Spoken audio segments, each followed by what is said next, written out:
मोहब्बत करना अच्छी बात है, लेकिन वही मोहब्बत अगर अंधी बन जाए, बिना गौर व फिक्र के, बिना तहकीक के, बिना जाने अगर तुम किसी से मोहब्बत कर रहे हो तो वही मोहब्बत तुम्हारे लिए बवाल बन सकती है। आगे कुछ बोलने से पहले इस वीडियो को सुनो। गुनाह बख्शवाएगी शफाअते मुआविया, जाहिदो पारसा हो करम हो अता, खातिमा हो भला मुआविया मुआ। हाँ, तो इस वीडियो में जिसका हम जुलूस निकाल रहे हैं, शफाअत का ज़रिया बता रहे हैं, उम्मत का मामू कह रहे हैं, ठीक है, कहना अच्छी बात है, लेकिन तुम सब सहाबाओं को छोड़कर सिर्फ एक को आला समझ रहे हो, शफाअत का ज़रिया बना रहे हो। क्या ये सही है? तो कुछ कुरान की रोशनी में मैं इस पर कुछ रोशनी डालने की कोशिश करूँगा। मुझे कुछ लेना देना नहीं है कौन क्या कर रहा।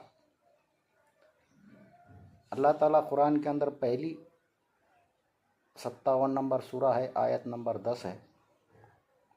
उसके अंदर अल्लाह ताला सीधे अल्फाजों में बोल रहा कि जो फ़तेह मक्का से पहले ईमान लाए, जिसने जहाद की, जिसने मेरे रसूल का साथ दिया, उनका दर्जा सबसे आला है उनसे जो फ़तेह मक्का से बाद ईमान लाए। तो सबको पता है कि माविया ने ईमान कब लाया? फ़तेह मक्का के बाद। तो इस आयत के हिसाब से माविया का दर्जा क्या हुआ? सबसे नीचा। सबसे ऊंचा तो वो है जो फ़तेह मक्का से पहले। अब दूसरी आयत, ये आयत बताती है कि जो लोग शुरुआती दौर में ईमान लाए और साथ दिए रसूल का, उनकी फजीलत हमेशा ऊंची रहेगी। दूसरी आयत, सूरा नंबर 11 आयत नंबर 56-10,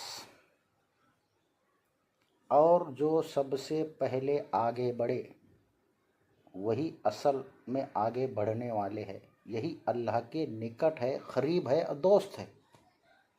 ये भी आयत क्या बता रही कि सबसे पहले, यानी कि कोई हुकूमत के पहले, कोई बादशाह से पहले, जब उन रसूल सल्लल्लाहु अलैहि वसल्लम को ज़रूरत थी, क्योंकि उनके पास कोई पावर नहीं था, कोई ताकत नहीं थी, तो ऐसे वक्त में जिसने साथ दिया उनका मकाम सबसे ऊंचा।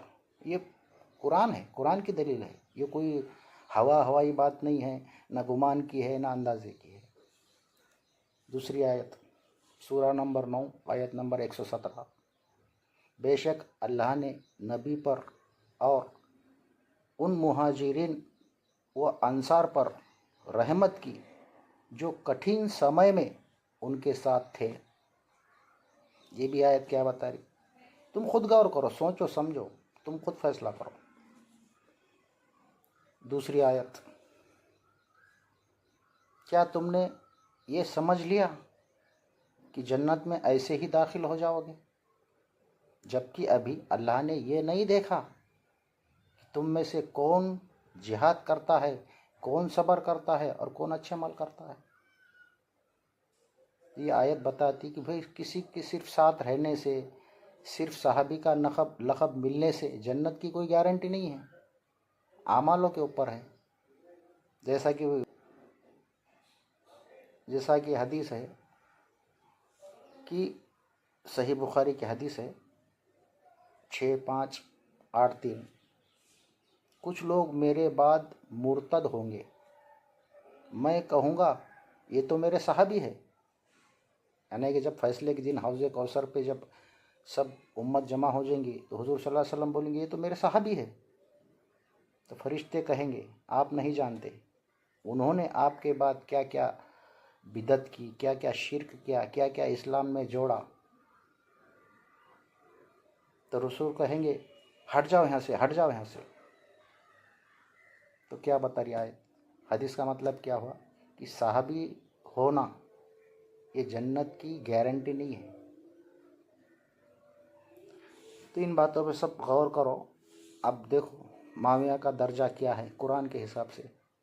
और आज माविया को आज के उम्मत ने, कुछ उलमाओं ने बख्शिश का ज़रिया बना दिया, शफ़ाअत माविया, शफ़ाअत माविया। जबकि हुजूर सल्लल्लाहु अलैहि वसल्लम ने ख़ुद अपने बेटी फ़ातिमा से कहा कि ए फ़ातिमा, तुम्हारे अमाल तुम्हारे लिए है, मैं तुम्हारे लिए अल्लाह के पास कुछ भी नहीं कर सकता। तो रसूल सल्लल्लाहु अलैहि वसल्लम ये कह रहे और ये बोल रहे कि हम शफ़ाअत माविया।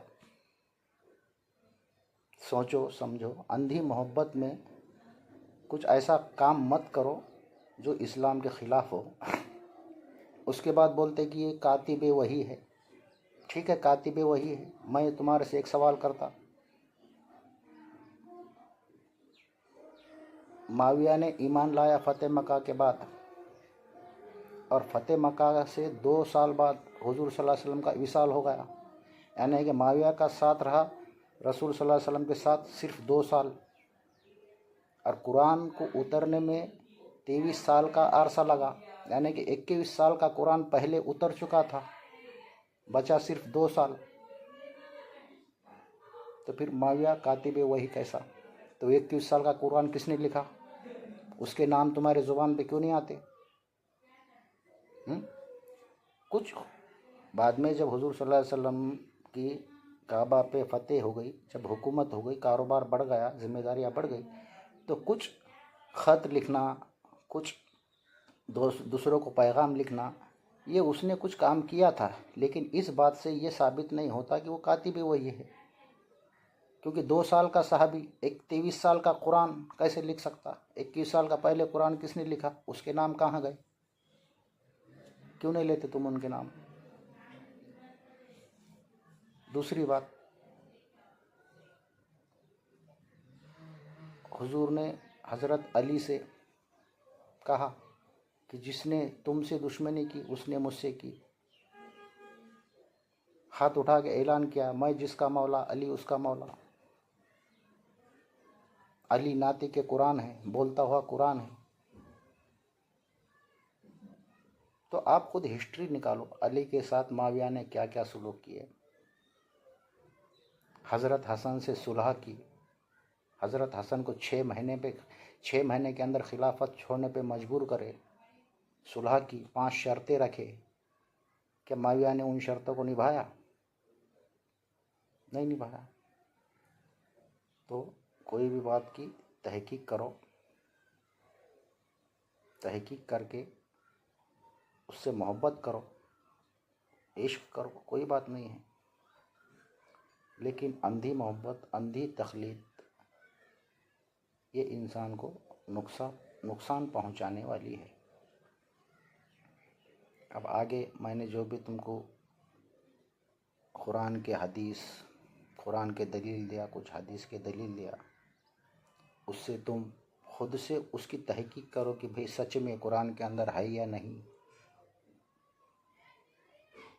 फिर वो कुरान के आयत को देखो, उस कुरान के तर्जुमों को समझो, उसकी हिकमत को समझो, और फिर तुम खुद फैसला करो कि माविया का दर्जा क्या है। क्या माविया तुम्हारी शफात कर सकता? क्या माविया साहबी होने की वजह से उसकी जन्नत की गारंटी हो गई? इस बात पे तुम अपनी तहकीक से सोचो समझो और तुम अपना खुद का फैसला करो। बस मेरा इतना कहना है कि कोई भी मोहब्बत बिना तहकीक के अंधी मोहब्बत करना, वही मोहब्बत इंसान के लिए गुमराही, उसके लिए बवाल बन जाता है।